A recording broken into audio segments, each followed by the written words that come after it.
I'm standing here right now with Adam from the Amazon Web Services, and the first question I have for you is, why is Amazon doing web services? Well, for the last 14 years we've had to build a very scalable, reliable and low-cost infrastructure to run a very large application, which is Amazon.com and all the non-US versions of Amazon. And we figured out that it was really important for it to be up and available and reliable, and also that it was really hard to do. So we got good at distributed computing, and we quickly learned that there were a lot of other companies who didn't want to have to be good at distributed computing and running infrastructure. And so we really had the expertise and the scale to help them solve that set of problems. Okay, so what do you say? For whom is that service? Does it make sense? Really, we think for any company, small or large, who doesn't have to be in the business of running their own IT infrastructure.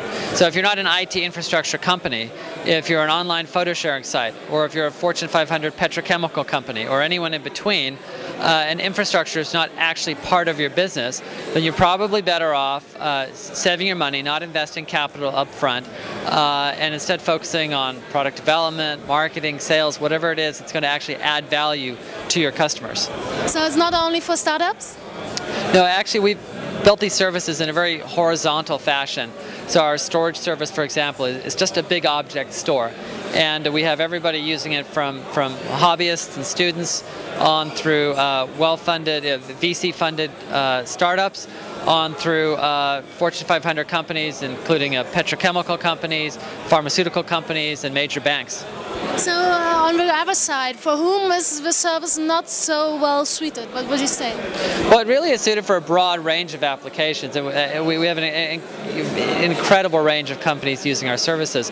I think there will be times, for example, where there may be regulations saying you can't outsource your data, or your data has to reside in one particular locality. So I guess there could be regulatory or legal reasons why some companies might not be able to use those types of services. Okay, and for understanding your pricing system, it's quite, well, for me who's not an insider, it's a little bit hard to understand. Let's assume an example, maybe a site with some sort of 10 million page impressions and spending so far something like 1,000 euro per month for their servers, like database servers, MySQL servers, and regular storage servers. So what would you say in comparison? How much would they spend with Amazon Web Services, or is it not comparable?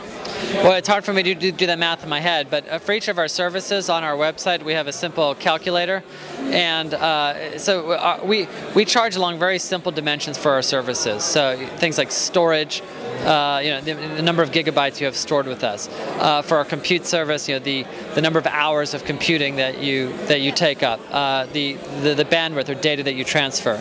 So for your web page example, it would just depend on how much storage and how much bandwidth your web application consumes.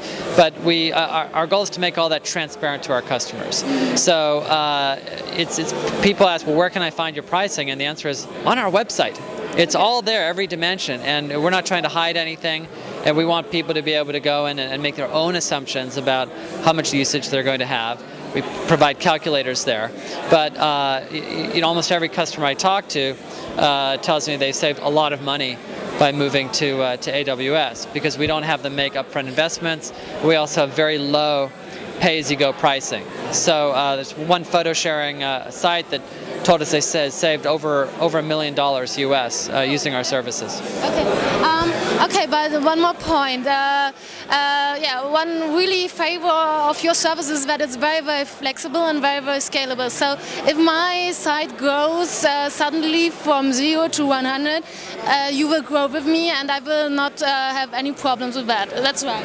That's exactly the idea. So you can automatically scale your application, your website, both up when things are very busy, and also back down. Maybe your website and not many people are on your site at 3 o'clock in the morning, so you can scale back down your usage and save money then instead of paying for resources that you don't need. But we have many customers and a very large infrastructure, and so at this point we're big enough that any one customer is highly unlikely to overwhelm our infrastructure. Okay. But let's imagine one more situation, like I'm developing my startup, and we are programming something, and then even our programmers sometimes fail, and which ends up in some sort like an endless database query.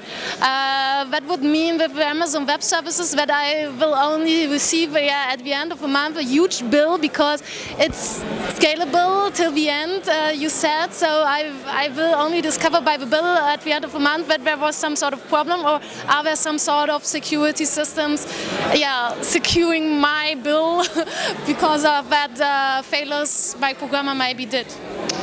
Well, you can always check your status on your account page. We keep real-time account information, so at any time you can see exactly how much usage you have, how much money you've spent. You can download usage logs, so you can check that at any time and then kind of exercise control over what you're spending with us. So there's no solution for that kind of problem yet?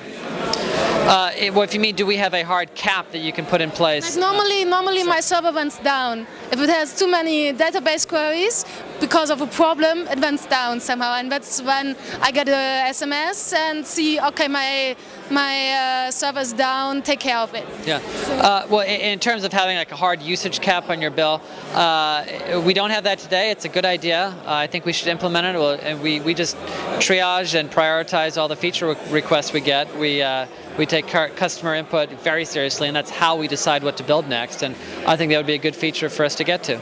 Okay. And last but not least, tell me the 3 most important things why somebody should use with Amazon Web Services.